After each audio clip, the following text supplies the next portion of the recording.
This is problem 13.173, it's on page 905. From experimental tests, smaller boulders tend to have a greater coefficient of restitution than larger bodies. Rock A falls a distance of 20 meters before striking an incline with a slope of 45 degrees. Knowing that the height h is 30 meters and distance d across the road is 20 meters, determine if a boulder will land on the road or beyond the road for a coefficient of restitution of A, E equals 0.2, and B, E equals 0.1. All right, so let me copy the diagram. This is a fairly long problem. I'm going to set up a coordinate system, y, x as shown, y up, x to the left. The roadway down here is 20 meters from the point where the rock drops. So the rock's up here somewhere and drops down a distance to an inclined plane at 45 degrees. It drops down and hits at a distance of 30 meters above the road and has dropped a total distance of 20 meters. So my scale is horrible, but there we go. Okay? Now there's two possibilities. Of course, what we're worried about is cars on the road being hit. We don't want any of the road to be hit. So for part A, the coefficient of restitution is 0.1. For part B, the coefficient of restitution is, or actually it's opposite, it's 0.2 and 0.1 afterwards. So basically a small boulder versus a big boulder. Will either one of them hit the road? Let's find out. The first thing to do is to figure out how fast any boulder will be moving once it's dropped 20 meters. So let's do that. Writing the kinetic energy plus the work done to move the rock from state 1 to state 2. And I'm assuming it's falling from rest. Right? And the only work done is negative W delta Y. In other words, weight is the only thing that does work. Equals the kinetic energy in state 2, 1/2 the mass of the boulder, multiply, and we'll just use M for mass because we only got one mass, velocity in state 2 squared. Now, that gives us that the velocity, oh, I don't want to go too fast.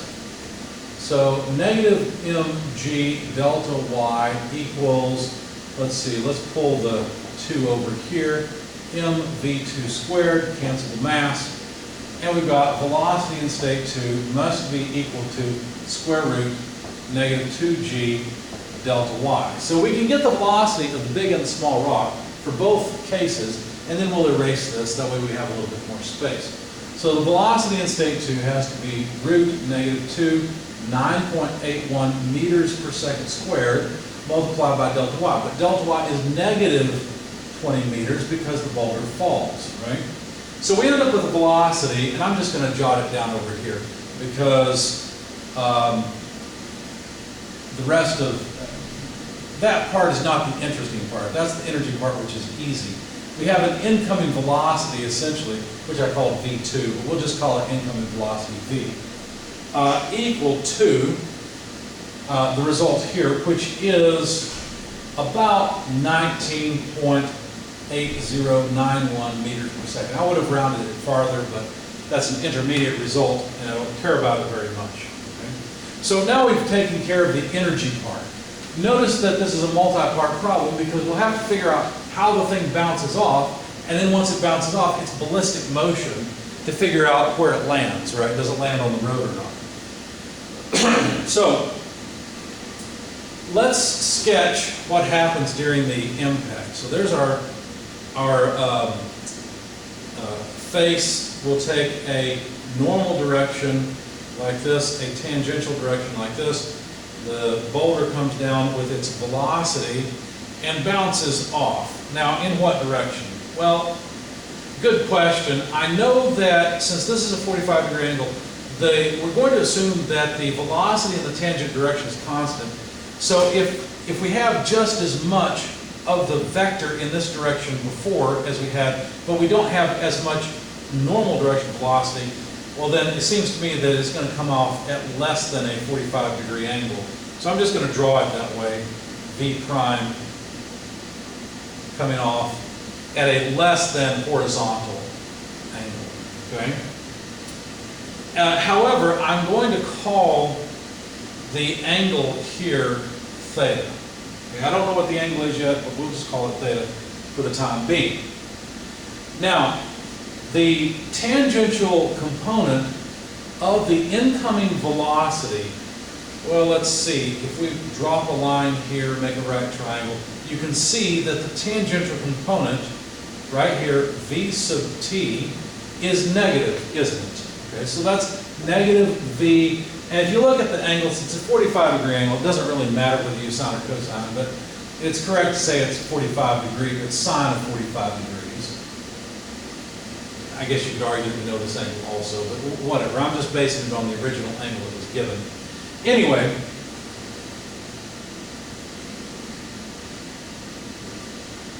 and let's see, why did I say that? Oh, yeah. Now, like I said, the tangential velocity is conserved. So in other words, this component of the tangential velocity when it leaves has to be the same. This Vt prime must be equal to Vt. It doesn't change, in other words. That's what a momentum balance in the tangential direction will tell us. Okay? So this is the same thing in the tangential direction. So we might as well decompose V prime into its tangential component. Well, if we use theta as the angle here, then there's the angle theta. I'm going to write things in terms of theta. So this would be the sine side. So what we need is negative V sine of theta. Now why negative? Well, because Vt prime is still in the negative tangential direction. Okay? So basically what this means is that V sine 45 degrees equals, I'm sorry, I forgot my prime, equals V prime sine of theta. Okay? I'm going to call this equation 1. Okay? Now, the coefficient of restitution was given.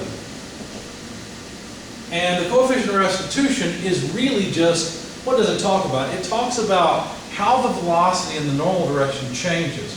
Notice the rock wall does not move before or after. So it's a relative velocity, Vn minus the velocity of the wall after impact, which is just 0, divided by the velocity of the wall before impact, which is 0, minus the velocity in the normal direction before impact.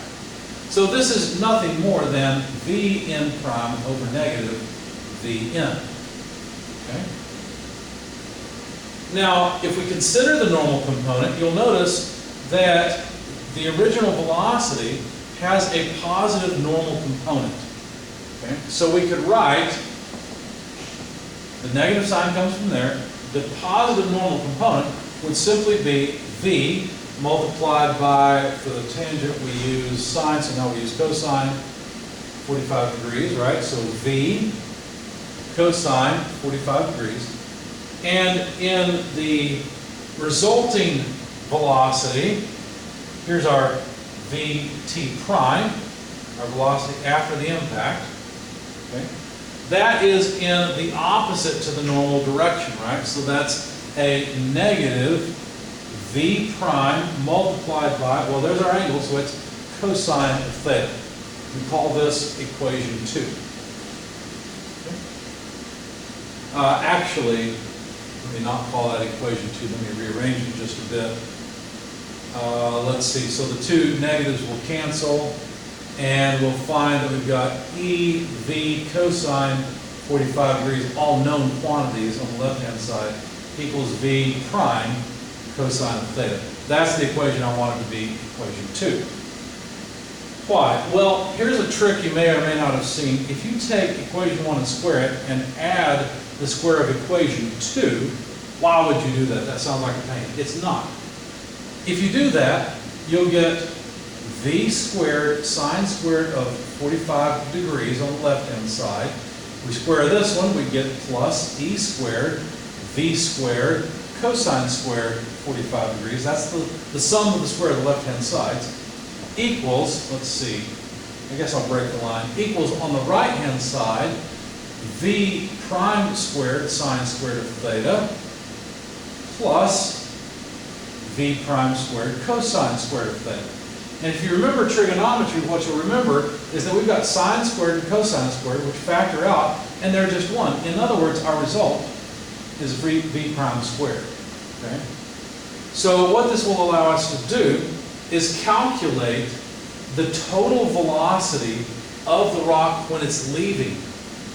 Because notice everything else is a known. So v prime is the square root of, notice that the velocity squared comes out, and so we could just pull it outside of the square root if we wish. And what's left inside is sine squared of 45 degrees plus e squared times cosine squared of 45 degrees. Okay? Since we know E in 2 cases, we're going to get 2 different results, right? There's 2 different results because E is different in the 2 cases. This velocity is the velocity that we came up with early on. That's known as constant. It doesn't matter which coefficient of restitution we have. So we get 2 different velocities of the rock leaving the surface. So what I'm going to do now, I'm going to start at the beginning. We've pretty much finished all of our impact analysis. And for E equal to 0.2, in other words, part A, I'm going to write, and I might take some space and work on part B at the same time. I'm going to write the velocities that we get after impact, okay? So if we plug in here 19.8091 and plug in here 0.2, then you get a velocity after impact of about 14.2845. As a matter of fact, let me move part B up a bit.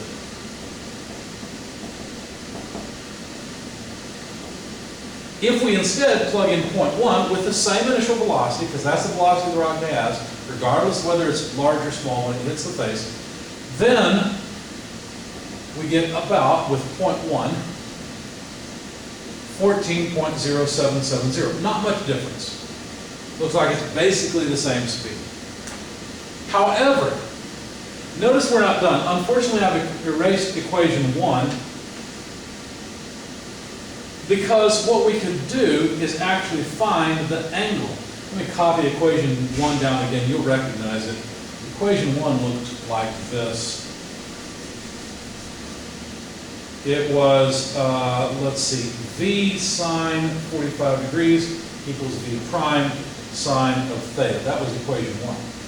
Well, if I'd like to get the angle theta, what could I do? Well, I could really use either equation that I like now, right? There is another trick. If you were to take these 2 equations, and let me write them with one above the other, v prime sine theta equals, what was it, v sine 45 degrees. If you take equation 1 and divide it by equation 2, what you'll get, notice the v's cancel, what you'll get is sine of 45 degrees over e cosine 45 degrees equals sine theta over cosine theta. But that's just tangent of theta, and on this side, it's just tangent of 45 degrees divided by e. And so you could take the inverse tangent of the tangent of 45 degrees over e and find the angle theta. And so that's what I've done. Actually, I think what I did is I rearranged equation 1 and used inverse sine, but you'll get the same results. Anyway, you get an angle in the 2 cases that is different. As a matter of fact, for the case of 0.2, E being, 0.2, you get an angle theta of 78.6910 degrees. But for theta equal 0.1, you get an angle of about, well, these are both rounded off, 84.2898 degrees. Now be careful, I was measuring the angle theta from the normal axis, okay?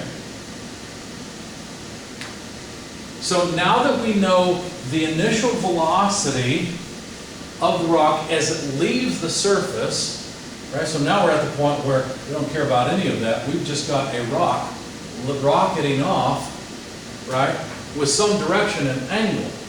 The angle we know is this angle theta, and the velocity we know is v prime. In fact, let me get rid of the find stuff. We've got it all over there.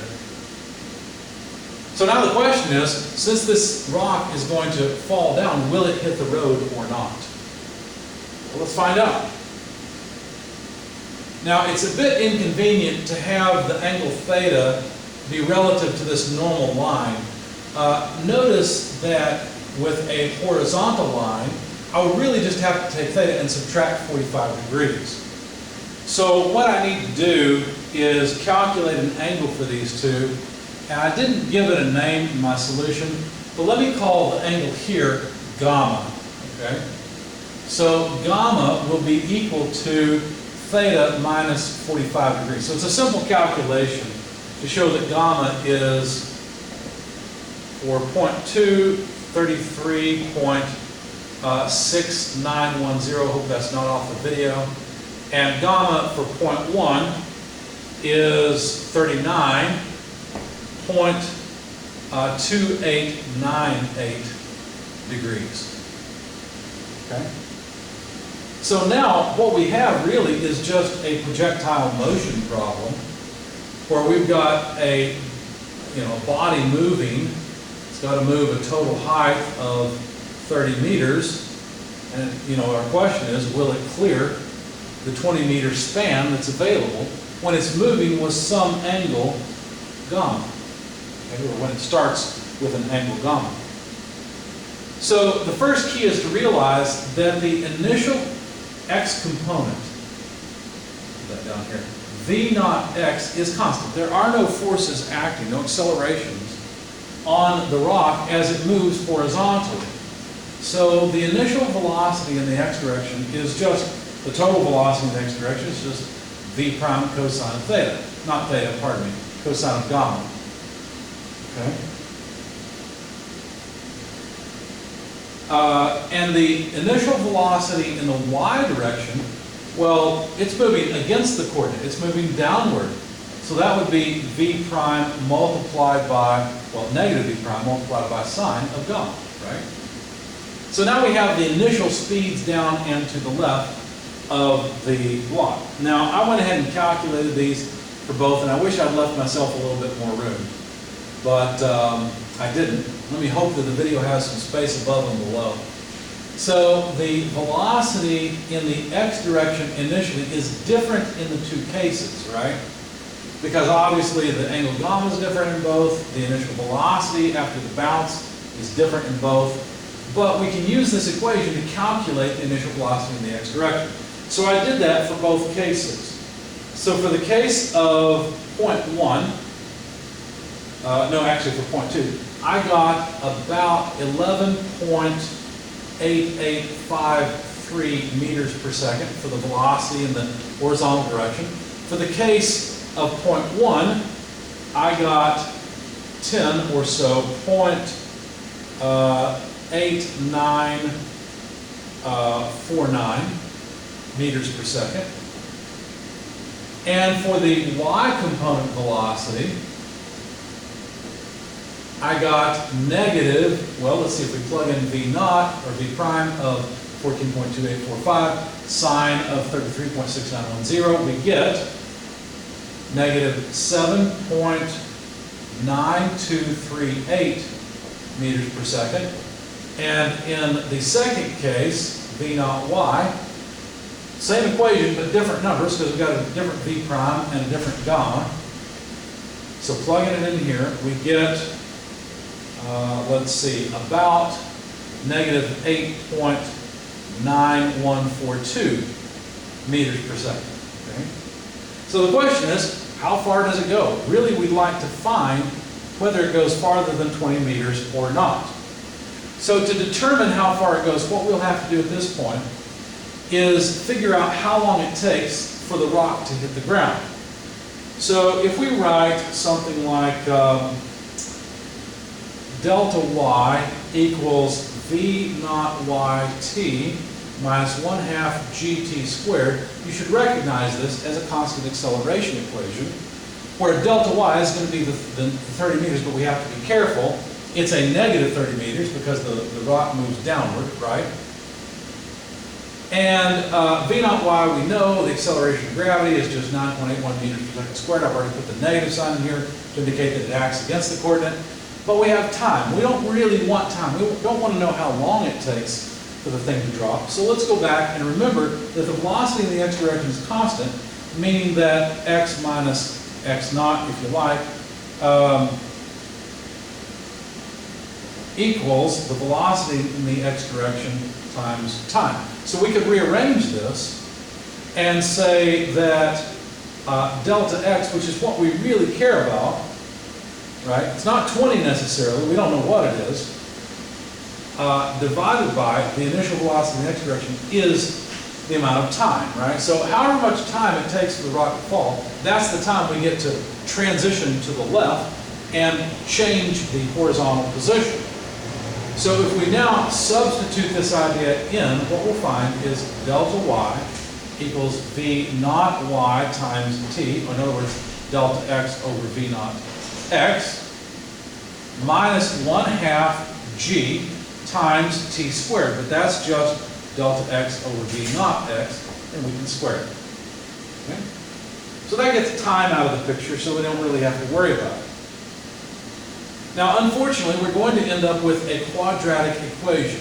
We have to remember some things. We have to remember that delta x is the unknown that we are looking for, and delta y is actually negative 30. Okay, so let's not forget that. So if we then go and let's just take case A. Let's work on case A to begin. Well, I'd like to, before I work on case A, let me rearrange this because the rearrangement will be useful for both cases. I want to arrange them in order. So I want my highest power, x squared, first. So negative g over 2 multiplied by, well, let's put the v naught x squared in the denominator. Notice it's squared. And then delta x squared off to the side because it's our unknown. So that's this term. And then this term is plus v naught y over v naught x delta x. You see what I'm doing is setting up the quadratic equation, minus delta y equals 0. So I just move this to the other side. Don't forget, delta y itself is negative, so negative times negative will be positive. And so here for case A, what this means is negative 9.81 meters per second squared divided by 2 times v naught x. Well, v naught x, we're in case A, 11.8, I think that's 8853 meters per second quantity squared, times delta x squared plus v naught y. Now, v naught y is a negative thing. It's negative 7, so let's just put the negative out front. 0.9238 meters per second divided by v naught x, 11.8853 times delta x, we finished that term, plus 30 equals 0. Remember again, delta y is a negative thing, so negative times negative is positive. So we've got an equation that looks like this, negative 0.0347 delta x squared, that's this term, minus 0.6667 delta x plus 30 equals 0. So we just have a quadratic equation. We want to plug that into the quadratic formula. Okay? So let me erase this bit. I'm running out of space. Let me erase this part and then continue. So to calculate delta x, let's see, this is A, there is B, and this is C. So remember that it's negative B, so negative of negative is positive, 0.6667, plus or minus square root B squared, 0.6667 squared, minus 4AC. Well, A is negative 0.0347. Let's see, not squared, but negative 4AC. And C is just 30. All divided by 2A. Well, A is negative 0.0347, as I said. Okay? So there's delta x. Now, which do we choose, the positive or the negative? If we choose the positive, Notice that we get a positive divided by a negative. That means delta x is in this direction. That doesn't make any sense. It has to go this way. So I have to choose the negative and hope that this is bigger than that is, which sure enough it is. And from this you get delta x equal to about 21.3 meters. We just barely missed it. In other words, the rock landed right over here somewhere for part A. So small rocks that have higher coefficients of restitution will clear the road. Good. Now let's do the same thing, but let's do it for case B and see what happens. So for case B, I'll just erase all this, it will probably be easier. For case B, as a matter of fact, you know what? We don't need this equation anymore or any of that. So we'll just go up and work here. So for case B, we'll have negative 9.81 meters per second squared divided by 2 V naught x. Well, for case B, that's 10.8949 meters per second quantity squared. I'll check the units this time. I forgot to last time. And then we have delta x squared here. And then V naught y over V naught x. Now we have to use these. So minus 8.9142 divided by V naught x, 10.8949 delta x. It's still the same drop, so plus 30 equals 0. So now we don't need our equation here anymore, but if I double check the units, notice this has units of meters, this has units of meters. Here the units have canceled. Here we have units of meters squared, and here we have what? Well, meters per second squared divided by meters squared. Per second squared, the seconds obviously go away, and all but one of the meters goes away. So what do we end up with? 1 over meters. So 1 over meters times meters squared just gives you meters. So each of these terms have units of length or meters. And so life is good, this should work out. So what are the numbers? Well, let's see.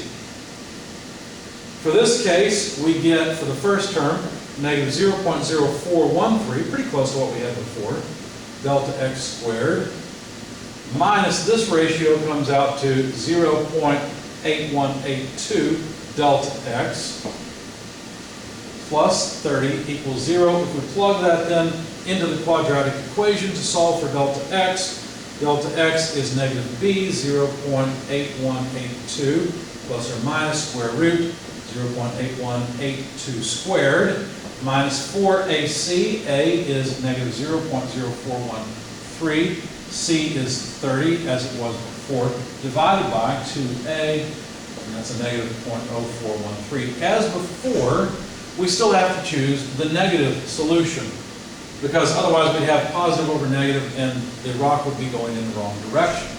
You plug all this into your calculator. For case B, you find delta x is 18.8 meters. That's a problem. The big rocks are going to hit the road. We've got to do something about this. We either have to prevent the rocks from bouncing off, they've got to be captured, maybe change the angle of this incline. We've got to do something because apparently the big rocks that have the lower coefficient of restitution are going to land right on the road, and that's a problem.